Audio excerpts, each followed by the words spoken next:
Chapter 14. 4 million channels and there's still nothing on except Valkyrie Vision. Hooray for going last! I was relieved when the presentation started with Einar at the other end of the table, until I saw what the other newbies had done to get into Valhalla. Helgi called, "Lars Alstrom!" A heavy-set blond guy rose with his Valkyrie. Lars was so nervous he knocked over his goblet, splashing magic mead all over his crotch. A wave of laughter rippled through the hall. Helgi smiled.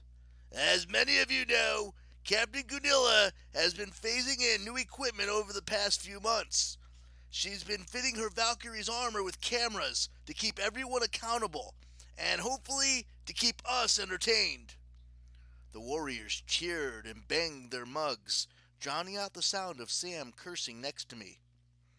Helgi raised his goblet. "I present you Valkyrie Vision!" Around the tree trunk, a ring of giant holographic screens flickered to life, floating in midair. The video was choppy, apparently taken from the camera on the shoulder of a Valkyrie. We were high in the air, circling over the scene of a sinking ferry in a gray sea. Half of the lifeboats dangled sideways from their cables. Passengers jumped overboard, some without life vests. The Valkyrie swooped in closer. The video's focus sharpened. Lars Alstrom scrambled along the tilting deck, a fire extinguisher in his hands. The door to the inside lounge was blocked by a large metal container. Lars struggled to move it, but it was too heavy. Inside the lounge, a dozen people were trapped, banging desperately on the windows. Lars shouted something to them in Swedish? Norwegian? The meaning was clear. Get back. As soon as they did, Lars smashed the extinguisher against the window. On the third try, it shattered. Despite the cold, Lars stripped off his coat and laid it across the broken glass. He stayed at the window until the last passengers were safely out. They ran for the lifeboats. Lars picked up the fire extinguisher again and started to follow. But the ship lurched violently. His head slammed into the wall, and he slid down unconscious. His body began to glow. The Valkyrie's arm appeared in the frame, reaching out. A shimmering golden apparition rose from Lars's body. His soul, I guessed. Golden Lars took the Valkyrie's hand, and the video screens went dark. All around the feast hall, warriors cheered.